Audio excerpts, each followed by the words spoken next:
Hi friends, welcome to my channel. ನಾನಿವತ್ತು quick and ಈಸಿಯಾಗಿ tomato bath ಮಾಡೋದು ಹೇಗೆ ಅಂತ ತೋರಿಸ್ಕೊಡ್ತಾ ಇದ್ದೀನಿ. ಇಬ್ಬರಿಗೆ ಆಗೋ ಹಾಗೆ ಮಾಡ್ತಾ ಇದ್ದೀನಿ. ಸಖತ್ ಟೇಸ್ಟಿಯಾಗಿತ್ತು. ಬ್ಯಾಚುಲರ್ಸ್ಗಂತೂ ತುಂಬ ಈಸಿಯಾಗಿ ಮಾಡ್ಕೋಬೋದು ಇದು. ಬನ್ನಿ ಐಟಮ್ಸ್ ನೋಡೋದಾದರೆ, 1 ಈರುಳ್ಳಿ, 2 ಟೊಮೊಟೊ, 1 ಕ್ಯಾರೆಟು ಮತ್ತು 1 ಸಣ್ಣ ಆಲೂಗಡ್ಡೆಯನ್ನು ಕಟ್ ಮಾಡಿ ಇಟ್ಕೊಂಡಿದ್ದೀನಿ. 4 ಬೀನ್ಸ್ಗಳನ್ನ ಕಟ್ ಮಾಡಿ ಇಟ್ಟಿದ್ದೀನಿ. ಹಸಿ ಬಟಾಣಿ, ನಿಂಬೆಹಣ್ಣು ಮತ್ತು 2 ಹಸಿಮೆಣಸಿನ್ಕಾಯಿನ ಸಣ್ಣದಾಗಿ ಕಟ್ ಮಾಡಿ ಇಟ್ಕೊಂಡಿದ್ದೀನಿ.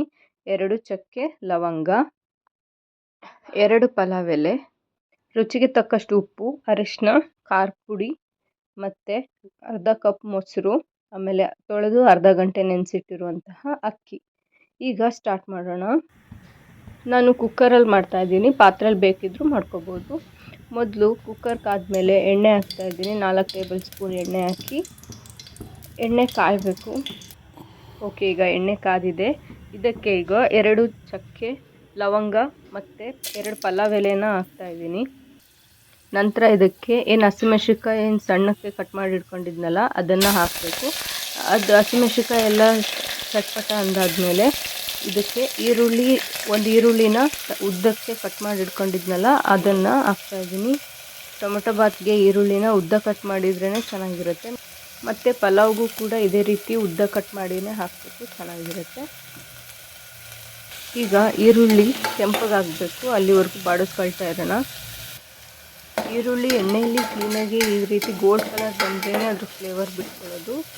ಈರುಳ್ಳಿ ಕೆಂಪಗಾದ್ಮೇಲೆ 1 ಸ್ಪೂನು ಶುಂಠಿ ಬೆಳ್ಳುಳ್ಳಿ ಪೇಸ್ಟ್ನ ಹಾಕಿ ಕ್ಲೀನಾಗಿ ಬಾಡಿಸ್ಕೊಳ್ತಾ ಇದ್ದೀನಿ. ನಂತರ ಇದಕ್ಕೆ 2 ಟೊಮೊಟೊನ ಸಣ್ಣದಾಗಿ ಕಟ್ ಮಾಡಿಕೊಂಡು ಹಾಕ್ತಾಯಿದ್ದೀನಿ. ಟೊಮೊಟೊ ಕ್ಲೀನಾಗಿ ಮೆತ್ತಗಾಗಬೇಕು.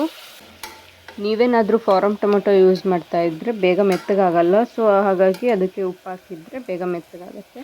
ಈಗ ಇದಕ್ಕೆ ನಾನು ಅರಿಶಿನ, 2 ಸ್ಪೂನ್ ಖಾರ ಪುಡಿಯನ್ನು ಹಾಕ್ತಾಯಿದ್ದೀನಿ. ಆಮೇಲೆ ಈ ಮಸಾಲೆಗೆ ಎಷ್ಟು ಬೇಕೋ ಅಷ್ಟು ಉಪ್ಪನ್ನು ಹಾಕ್ತಾಯಿದ್ದೀನಿ. ಅಂದರೆ ನಾನಿಲ್ಲಿ 2 ಸ್ಪೂನಷ್ಟು ಹಾಕ್ತಾಯಿದ್ದೀನಿ. ಸಣ್ಣ ಉಪ್ಪು ಯೂಸ್ ಮಾಡಿದ್ದೀನಿ.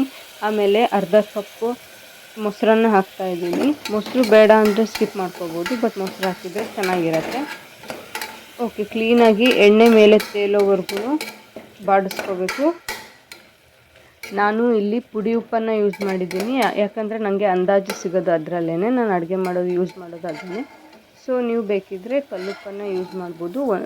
ಎಷ್ಟು ಬೇಕೋ ಮಸಾಲೆಗೆ ಫಸ್ಟು ಅಷ್ಟು ಹಾಕ್ಕೊಳ್ಳಿ. ಆಮೇಲೆ ಅಕ್ಕಿ ಹಾಕಿದಾಗ ಅದಕ್ಕೆ ಎಷ್ಟು ಬೇಕೋ ಅಷ್ಟು ಹಾಕಿದ್ರಾಯಿತು. ಈಗ ಮೊಸರು ಹಾಕಿ ಎಣ್ಣೆ ಎಲ್ಲ ತೇಲಾಯಿತು. ಈ ಬಟಾಣಿ ಮತ್ತು ಆಲೂಗಡ್ಡೆ, ಬೀನ್ಸು, ಕ್ಯಾರೆಟು ಈ ಟೈಮಲ್ಲಿ ಹಾಕ್ತಾಯಿದ್ದೀನಿ ನಾನು. ಈ ಟೈಮಲ್ಲಿ ಹಾಕಿದರೆ ಎಲ್ಲ ಫ್ಲೇವರ್ನ ಇಟ್ಕೊಳ್ಳುತ್ತೆ ಅದು. ಈಗ ಒಂದು 10 ನಿಮಿಷ ಚೆನ್ನಾಗಿ ಇದು ಫ್ರೈ ಆಗಬೇಕು. ಎಲ್ಲ ಮಸಾಲೆ ಎಲ್ಲ ಫ್ಲೇವರ್ ಎಲ್ಲ ಅದು ಹೀರ್ಕೋಬೇಕು. ಅಲ್ಲಿವರೆಗೂ ಫ್ಲೇಮ್ನ ಸಣ್ಣ ಮಾಡಿ ಹಾಗೆ ಬೇಯಿಸ್ಕೊಳ್ಳೋಣ. ನಂತರ ಇದಕ್ಕೆ ನೆನೆಸಿಟ್ಟಿದ್ನೆಲ್ಲ ಅಕ್ಕಿ ಅದನ್ನು ಹಾಕ್ತಾಯಿದ್ದೀನಿ. ಫಸ್ಟ್ ನೀರು ಹಾಕಿ ನೀರು ಕುದಿಸಿ ಹಾಕೋದ್ಕಿಂತ ಈ ರೀತಿ ಫಸ್ಟು ಅಕ್ಕಿನ ಮಸಾಲೆಗೆ ಹಾಕಿ ಕ್ಲೀನಾಗಿ ಬಾಡಿಸ್ಕೊಂಡು ನಂತರ ನಾವು ನೀರು ಹಾಕಿದರೆ ಚೆನ್ನಾಗಿರುತ್ತೆ. ಅಂದರೆ ಅನ್ನ ಏನು ಬೇಗ ಮೆತ್ತಗಾಗಲ್ಲ. ಎಲ್ಲ ಮಿಕ್ಸ್ ಮಾಡ್ಕೊಂಡಾದ್ಮೇಲೆ ಈಗ ನಾನು ನೀರು ಹಾಕ್ತಾಯಿದ್ದೀನಿ. ನೋಡಿ, 1 ಲೋಟ ಅಕ್ಕಿಗೆ ನಾನು 1.5 ಲೋಟ ನೀರು ಹಾಕ್ತಾಯಿದ್ದೀನಿ. ಆವಾಗ ಕನ್ಸಿಸ್ಟೆನ್ಸಿ ಎಲ್ಲ ಕರೆಕ್ಟಾಗಿ ಬರುತ್ತೆ.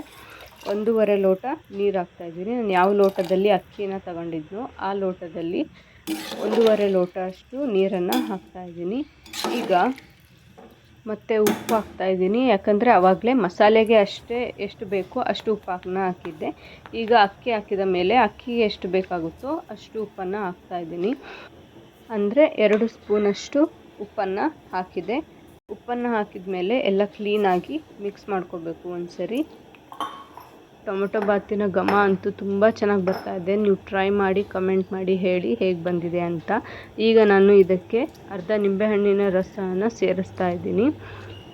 ನೆಕ್ಸ್ಟು ಫೈನಲ್ ಆಗಿ ಎಲ್ಲ ಸೊಪ್ಪುಗಳ ರಾಜ ಕೊತ್ತಂಬರಿ ಸೊಪ್ಪನ್ನು ನಾವು ಸೇರಿಸ್ತಾ ಇದ್ದೀವಿ. ಯಾಕೆ ಅಂದರೆ ಅದು ಎಲ್ಲ ಅಡುಗೆಗೂ ಬೇಕೇ ಬೇಕು ಆ ಸೊಪ್ಪು. ಸೊ ಹಾಗಾಗಿ ಅದನ್ನು ಸೊಪ್ಪುಗಳ ರಾಜ ಅಂತ ಕರೆದೆ. ಈಗ ನಿಧಾನಕ್ಕೆ ಕುದಿಯೋಕ್ಕೆ ಸ್ಟಾರ್ಟ್ ಆಗಿದೆ. ಒಂದು ಕುದ್ಮೇಲೆ ಈ ರೀತಿ ಎಲ್ಲ ತಿರುಗಿಸ್ಕೊಂಡು ಹಂಗೆ ಡೈರೆಕ್ಟಾಗಿ ಮುಚ್ಚೋದಕ್ಕಿಂತ ಸ್ವಲ್ಪ ಕುದ್ದ ಮೇಲೆ ಮುಚ್ಚಿದರೆ ಚೆನ್ನಾಗಿರುತ್ತೆ. ಮಸಾಲೆ ಎಲ್ಲ ಮೇಲೆ ಉಳ್ಕೊಳ್ಳಲ್ಲ, ಬೇಗ ಎಲ್ಲದಕ್ಕೂ ಅಂಟತ್ತೆ. ನೋಡಿ, ನಾನಿಲ್ಲಿ 2 ವಿಷಲ್ನ ಮಾಡಿಸ್ತಾ ಇದ್ದೀನಿ. ವಿಷಲ್ ಆದಮೇಲೆ ಈ ರೀತಿ ಆಗುತ್ತೆ. ತುಂಬ ಚೆನ್ನಾಗಿರುತ್ತೆ, ಸಖತ್ ಟೇಸ್ಟಿಯಾಗಿ ಕ್ವಿಕ್ಕಾಗಿ ಮಾಡ್ಕೋಬೋದು. ಮೊಸರು ಬಜ್ಜಿ ಜೊತೆ ಅಂತೂ ಸೂಪರ್ ಕಾಂಬಿನೇಷನ್. ನೀವು ಟ್ರೈ ಮಾಡಿ ಹೇಗೆ ಬಂತು ಅಂತ ಕಾಮೆಂಟ್ ಮಾಡಿ. Thanks for watching.